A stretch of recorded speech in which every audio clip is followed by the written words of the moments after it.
Hello guys, all is one technique my channel. मैं रानी शुक्ला। मैंने एक करंट अफेयर लिया हुआ है ये डायरी की पन्नों से, और ये है आपका रेट आफ्टर डेथ। मतलब रेट आफ्टर डेथ का मतलब ये है कि डर मौत के बाद का। जो डर है वो मौत के बाद का है, जिंदे जी का नहीं है। तो आप लोग देख रहे हैं आजकल सभी घर में बड़े बुजुर्ग हैं, उनसे मौत की बातें आप कर लीजिए ना, वो रियल में मरना नहीं चाहते। वो शायद डरते हैं उस मौत से, उस वैतरणी नदी से, जिसका कि हम सबको बचपन से ही बताया गया है कि हमारे कर्मों के हिसाब से ही हमें वैतरणी नदी को पार करना होता है। स्वर्ग नर्क मिलता है हमें। जिसके कर्म अच्छे हैं वो तो वैतरणी नदी आसानी से पार कर लेता है, लेकिन जिसके कर्म अच्छे नहीं है वो वैतरणी नदी, वो खून की नदी मानी जाती है। उसमें सांप बिच्छू माने जाते हैं, उसमें क्रोकोडाइल माना जाता है। मतलब आप रास्ता जो ईश्वर तक पहुंचने की, जो मृत्यु के बाद की जो सीढ़ी है, वो बहुत कठिन होती है। तो शायद हमारे खुद भी, हम जो भी कर्म करते हैं अपने हिसाब से ठीक ही करते हैं, लेकिन हमें नहीं मालूम कि ईश्वर को हमारे कौन से कर्म अच्छे लगते हैं। हम तो अपने हिसाब से दान पुण्य, किसी की हेल्प करना, ये सब सोचते हैं। और सभी समाज में सभी व्यक्ति अपने अपने हिसाब से दान पुण्य करने का वो काम करता है, लेकिन फिर भी ईश्वर ने वो डिफाइन नहीं किया है कि हमारे अच्छे कर्म कौन से हैं। इसलिए हम मौत से डरते हैं। गाइस, सच तो ये है कि मैं भी बहुत डरती हूँ। डरती इसलिए हूँ कि ना जाने मरने के बाद मेरी आत्मा को कितना सफर करना पड़ेगा। मैं इसलिए डरती हूँ। शायद इसीलिए हमारे घर के बड़े बुजुर्ग भी डरते हैं। वो डरते हैं, बच्चे परेशान हैं बुजुर्गियत से, और लेकिन हमारे माँ बाप है कि वो मरना नहीं चाहते। मौत भी हमारे हाथ में नहीं है, लेकिन मौत की बात उनसे आप कह के तो देखिए, कितने दुखी हो जाते हैं, कितने मायूस हो जाते हैं। हालांकि जिंदे जी उनको ऐसा नहीं लगता कि उनको घर में कभी सुख नसीब हुआ है, उनके बच्चे उनको पूछ रहे हैं, ऐसा बिल्कुल भी नहीं लगता। उनको लगता है कि सब कुछ बस हमारे हाथ से निकल गया है, हमारे बच्चे हमें पूछ नहीं रहे हैं, घर में ये नहीं हो रहा है, वो नहीं हो रहा है, भगवान मतलब कब मुझे सुख के दिन देगा। लेकिन ये एक ट्रू है, जैसे जन्म एक सत्य है वैसे मृत्यु सत्य है। जन्म भी हम अपने मन से नहीं लेते, लेकिन ऐसा कहा जाता है कि जन्म के टाइम पे आत्माओं को मनाया जाता है, और आत्माएं ही मतलब अपने माँ बाप खुद से चूज करती हैं कि किस माँ बाप के घर मुझे जन्म लेना है। खैर, इस पे हम कभी और चर्चा करेंगे आत्माओं के विषय में। लेकिन आज मुझे पता नहीं क्यों ऐसा लगा कि मैं चारों तरफ बुजुर्ग लोग थोड़े बीमार हैं, और जो यंग ब्लड नहीं कहेंगे आप, प्रौढ़ जो लेडीज हैं या हमारी फ्रेंड सर्कल जो हैं, वो परेशान है। और मतलब कि मर भी नहीं जाते, और बुजुर्गों से आप कह लो कि मरने के लिए तो 100 साल जिंदे रहने की बात करते हैं कि हमें 100 साल जिंदा, और ऐसे भी घर में उनको सुख भी नहीं मिलता कि ये नहीं बात करता, वो नहीं बात करता, ये नहीं होता, वो नहीं होता, ऐसे नहीं होता। वो ये समझने के लिए तैयार नहीं है कि आज की जो पीढ़ी है उसके पास काम है। 24 घंटे में वो अपने लिए कुछ करेगा, ऑफिस का काम करेगा, इन सब चीजों को करते करते ही सारा टाइम चला जाता है। पेरेंट्स के पास आप 2 मिनट बैठिए, पेरेंट्स की एक अलग बात होती है, तो 2 मिनट में उनको तसल्ली भी नहीं होती। खैर, या कल को मुझे भी मिलना है, तो इस पे मैं ज्यादा चर्चा क्या करूं। लेकिन फिर भी एक जो मेरे मन में भाव आए, इस डायरी के पन्ने से मैंने ले करके आप तक मैं पहुंचाने की कोशिश कर रही हूँ। शायद यही है वो वैतरणी नदी, शायद यही है वो वैतरणी नदी जिससे मैं डर गई हूँ। शायद यही है वो वैतरणी नदी जिससे मैं डर गई हूँ। बुढ़ापा न आए इसके लिए मैं पसर गई हूँ। बुढ़ापा न आए इसके लिए मैं पसर गई हूँ। सुबह उठ लाली लिपस्टिक लगा, सुबह उठ लाली लिपस्टिक लगा, यमराज को झुठला रही हूँ। सुबह उठ लाली लिपस्टिक लगा, यमराज को झुठला रही हूँ। मैं बूढ़ी नहीं हूँ, मैं बूढ़ी नहीं हूँ, मैं यमराज को बता रही हूँ। मैं बूढ़ी नहीं हूँ, मैं यमराज को बता रही हूँ। शायद यही है वो बैतरणी नदी जिससे मैं डर गई हूँ। बुढ़ापा आते ही यमराज से निकटता बढ़ जाती है। बुढ़ापा आते ही यमराज से निकटता बढ़ जाती है। आप जीना चाहें तब भी आपके अपने यमराज से संबंध बढ़ा देते हैं। आप जीना भी चाहें तब भी आपके अपने बाल बच्चे यमराज से संबंध बढ़ा देते हैं। मतलब कि आपको हमेशा याद दिलाते रहते हैं अब तो मौत है, अब तो मरना है, अब तो मरना है। इसलिए और जीने की जो आपकी इच्छा होती है उसे वो मार देते हैं। जीने की जो इच्छा है उसे वो मार देते हैं। इसलिए मुझे बुढ़ापा अच्छा नहीं लगता। मौत का सफर सच्चा नहीं लगता। क्योंकि बैतरणी नदी पार करने की कठिनाई हमारे ऋषि मुनियों ने है बताई।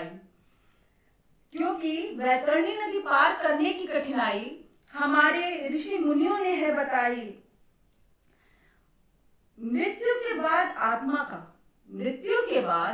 आत्मा का परमात्मा से मिलन का अंतराल ठीक वैसा ही है जैसे एक नदी के दो किनारे। एक तरफ आत्मा तो दूसरी तरफ परमात्मा है। एक नदी के इस किनारे आत्मा है तो उस किनारे परमात्मा है।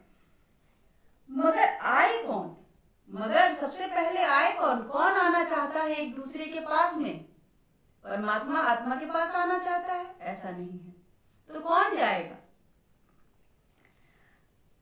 मगर आए कौन एक दूसरे के पास? परमात्मा माला माल है, आत्मा है कंगाल। परमात्मा तो माला माल है, आत्मा है कंगाल।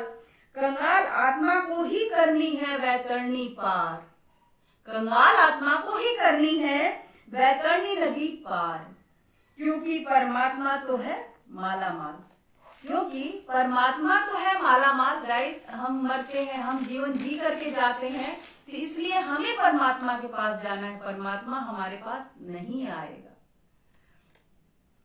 जिसे सुन मैं डर गई हूँ, बुढ़ापा न आए इसके लिए पसर गई हूँ। जिसके लिए मैं डर गई हूँ, बुढ़ापा न आए इसके लिए पसर गई हूँ। सुना है हमने बचपन में सपने भी देखे बचपन में। एक नदी में मैं गिर गई मैं, चारों तरफ से घिर गई मैं। सांप बिच्छू और गोजर डसने आ रहे सब मिलकर।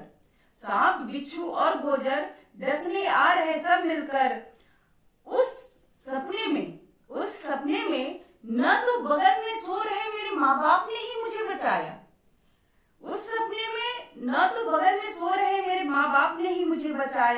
और न ही कहीं मुझे ईश्वर नजर आया।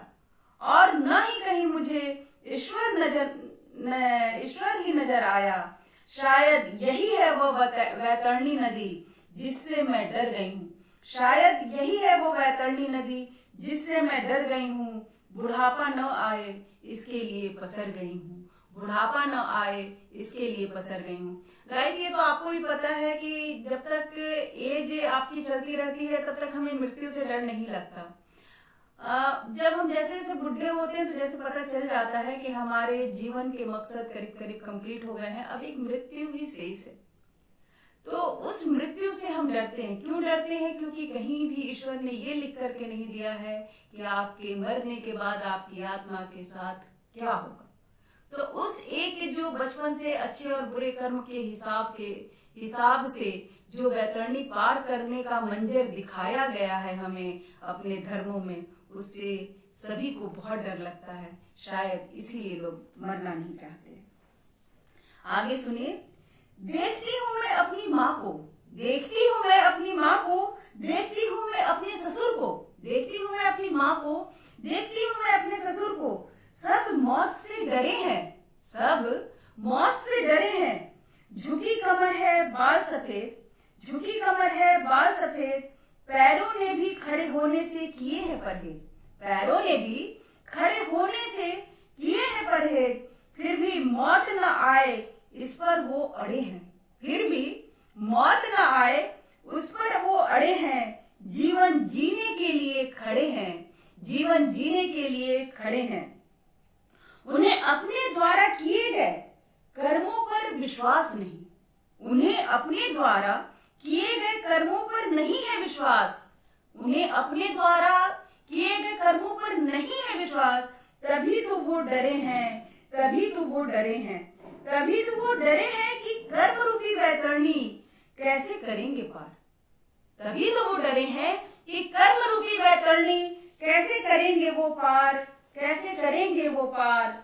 वो रसहीन स्वादहीन जीवन जी रहे हैं, वो रसहीन स्वादहीन जीवन जी रहे हैं, मगर बच्चे कुछ कह न दें इसलिए वो अपने पुराने दिनों की खूबियां गिना रहे हैं। वे रसहीन स्वादहीन जीवन जी रहे हैं। ये हम लोग भी देख रहे हैं, आप भी देख रहे हैं कि हमारे पेरेंट्स के जीवन में कोई उमंग नहीं है, लेकिन फिर भी उनके बच्चे उनको आकर के कुछ दो बात सुना न दे, इसके लिए वो क्या करते हैं, वे रसहीन स्वादहीन जीवन जी रहे हैं मगर बच्चे कुछ कह न दें इसलिए वे अपने पुराने दिनों की खूबियां गिना रहे हैं, इसलिए वे अपने पुराने दिनों की खूबियां गिना रहे हैं और अपने जीवन को रसमय बना रहे हैं, और अपने जीवन को रसमय बना रहे हैं का मतलब है कि वो अपनी खूबियां गिना गिना करके ये कह रहे हैं कि देखो ऐसा नहीं है कि मुझे कोई परेशानी नहीं है, मेरी लाइफ में कोई उमंग नहीं है या जीने का साधन नहीं है, और अपने जीवन को रसमय बना रहे हैं। बड़ा बेटा अच्छा और छोटी बहू बुरी, बड़ा बेटा अच्छा छोटी बहू बुरी, ये हमसे कहकर, ये हमसे कहकर अपने जीने का स्वाद बढ़ा रहे हैं, ये हमसे कहकर वो जीने का स्वाद बढ़ा रहे हैं। ये सब देखकर मैं डर गई हूँ, ये सब देखकर मैं डर गई हूँ, बुढ़ापा न आए इसके लिए पसर गई हूँ, सुबह उठ लाली लिपस्टिक लगा यमराज को झुठला रही हूँ, सुबह उठ लाली लिपस्टिक लगा यमराज को झुठला रही हूँ, मैं बूढ़ी नहीं हूँ ये यमराज को बता रही हूँ, मैं बूढ़ी नहीं हूँ ये यमराज को बता रही हूँ, मैं बता रही हूँ यमराज को कि अभी तुम मेरे पास मत आना, मुझे मौत के मुंह में नहीं जाना। शायद ये वैतरणी है, शायद ये वैतरणी है जिसको पार करने का हमें डर है, हमें स्वर्ग जाने की लालच है, नर्क से हमें डर है। तो उस वैतरणी नदी को किस कर्मों से हम अच्छाई से पार कर जाएंगे, वो एक 1 by 1 स्टेप हमें किस ढंग से मिलेगा हमें नहीं मालूम। शायद कोई ऋषि वगैरह क्लियर कर दे तो लोग मरने से डरना बंद कर देंगे। गाइस, यही एक बुढ़ापे की हकीकत है और इसको हम झुठला नहीं सकते। सभी मौत से डरते हैं, सभी संसार को छोड़ के नहीं जाना चाहते हैं, मगर ये कटु सत्य है कि हमें तो आए हैं तो जाना ही है। तो जितनी भी हमारे आसपास हमें खुशियां मिल सकें, हमें प्यार करने वाले लोग मिल सकें, उसे हम बटोर लें, सहेज लें। थैंक यू गाइस, मुझे उम्मीद है आपको अच्छा लगा हो।